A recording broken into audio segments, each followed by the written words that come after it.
नमस्ते। आज हामी भ्याटको बारेमा कुरा गर्नेछौँ, तर अलि फरक तरिकाले। खास गरी ती व्यक्तिहरूका लागि जो उद्यमशीलतामा रुचि राख्छन् वा आफ्नै केही सुरु गर्ने सोचमा छन्। किनभने भ्याटको सही ज्ञान हुनु भनेको व्यापारमा एउटा बलियो कदम चाल्नु जस्तै हो। ल एकछिन सोचौ त। घरको पुरानो सामान बेच्नु वा सानोतिनो अनलाइन काम गर्नु, यी सामान्य कुराहरू हुन्। तर कहिलेकाहीँ यस्तै सामान्य काम र व्यावसायिक कारोबार बीचको रेखा एकदमै पातलो हुन्छ। प्रश्न यही हो, कुन बेला एउटा सामान्य बिक्री व्यावसायिक बन्छ र करको दायरामा आउँछ? आउनुहोस्, यही प्रश्नको जवाफ खोज्दै अघि बढौँ। आजको हाम्रो छलफल यी 5 विषयमा केन्द्रित हुनेछ।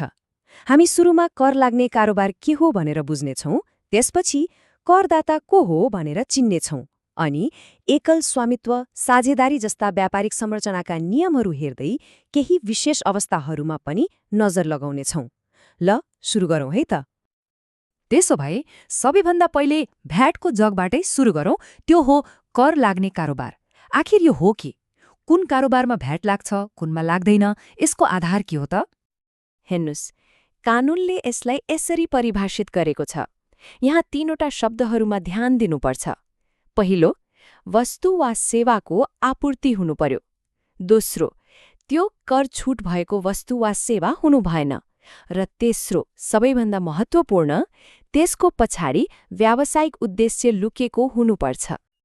यसको मतलब भ्याटले देशभित्रको कारोबारलाई मात्र होइन, विदेशबाट ल्याउने सामान आयात र विदेश पठाउने सामान निर्यातलाई पनि समेट्छ। तर एउटा कुरा याद राख्नुपर्छ, कुन सामानमा कर छुट्छ भन्ने सूची स्थायी हुँदैन। हरेक वर्ष आउने बजेटले यसलाई परिवर्तन गर्न सक्छ। त्यसैले सधैँ अपडेटेड रहनु एकदमै जरुरी छ। ल, कारोबारको कुरा त बुझियो। अब पालो आयो यो खेलका खेलाडीहरूको, अर्थात् कानूनले कसलाई करदाता मान्छ, को यो परिभाषाभित्र पढ्छन् त। यदि कोही व्यक्तिले व्यावसायिक रूपमा कुनै कारोबार गर्दैन भने ऊ निजी व्यक्ति हो। जस्तै कसैले आफ्नो पुरानो गाडी बेच्यो वा घरको फर्निचर बेच्यो भने त्यसमा भ्याट लाग्दैन। किनकि त्यो उसको व्यवसाय होइन, व्यक्तिगत काम हो। यो तुलनाले कुरालाई झनै स्पष्ट पार्छ, होइन त? एकातिर एक व्यक्तिले आफ्नो व्यक्तिगत कार बेच्छ, यो एकपटकको काम हो, व्यवसाय होइन। अर्कोतिर कसैले पुरानो गाडी किन्ने बेच्ने व्यापार नै चलाएको छ, यो उसको नियमित व्यापार भयो। हो, यहीँनिर भ्याटको नियम आकर्षित हुन्छ। उद्देश्यले नै सबै कुरा निर्धारण गर्छ। यस्तै अर्को एउटा महत्त्वपूर्ण भिन्नता हेरौँ। कर्मचारीले पाउने तलबमा भ्याट लाग्दैन, किनकि त्यो श्रमको बदलामा पाएको ज्याला हो। तर यदि कोही कन्सल्टेन्ट वा डिजाइनरको रूपमा स्वतन्त्र काम गर्छ र आफ्नो सेवाको शुल्क लिन्छ भने त्यो सेवाको आपूर्ति मानिन्छ र हो, त्यस्तो शुल्कमा भ्याट लाग्छ। अब एउटा यस्तो नियमको कुरा गरौँ जसमा धेरैजना झुक्किने सम्भावना हुन्छ।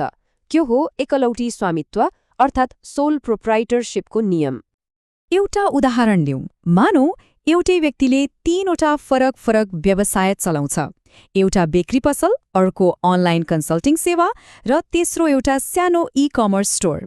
अब प्रश्न उठ्छ, करको दृष्टिकोणले यी 3वटालाई अलग अलग मानिन्छ कि एउटै? र जवाफ हो, मात्र एक। यो नियम एकदमै स्पष्ट छ। यदि मालिक एउटै प्राकृतिक व्यक्ति हो भने उसको नाममा चाहे जतिसुकै व्यवसाय होस्, भ्याटका लागि ती सबै एउटै मानिन्छन्। ती सबै एउटै प्यान नम्बरमा दर्ता हुन्छन्। मतलब एक व्यक्ति बराबर एक कर पहिचान। ल, अब एकलबाट समूहमा जाउँ। जब 2 वा 2 भन्दा बढी व्यक्ति वा संस्थाहरू मिलेर काम गर्छन्, जस्तै साझेदारीमा, तब भ्याटको नियम कस्तो हुन्छ?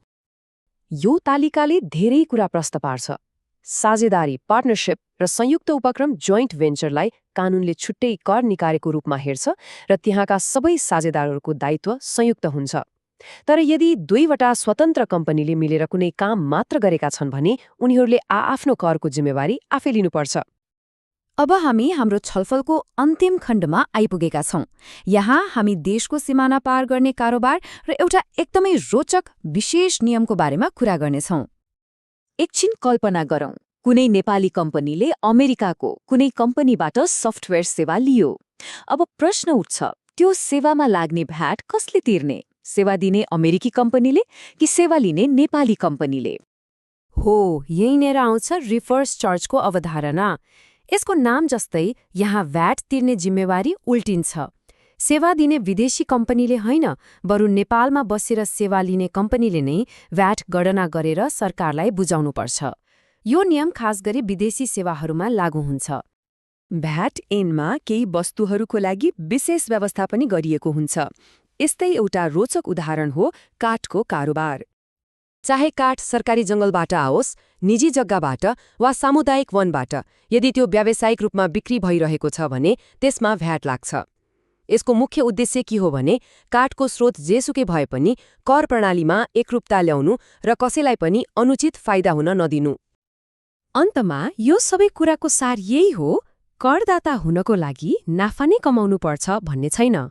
महत्त्वपूर्ण कुरा के हो भने कोही व्यक्ति वा संस्था व्यावसायिक कारोबारमा संलग्न छ कि छैन। यदि छ भने ऊ करदाता हो। अब एकपटक आफ्नै आर्थिक गतिविधिहरूलाई फर्केर हेर्ने बेला भएको छ।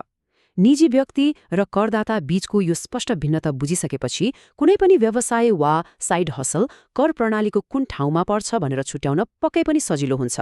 यो जानकारीले भविष्यमा सही निर्णय लिन अवश्य मद्दत गर्नेछ।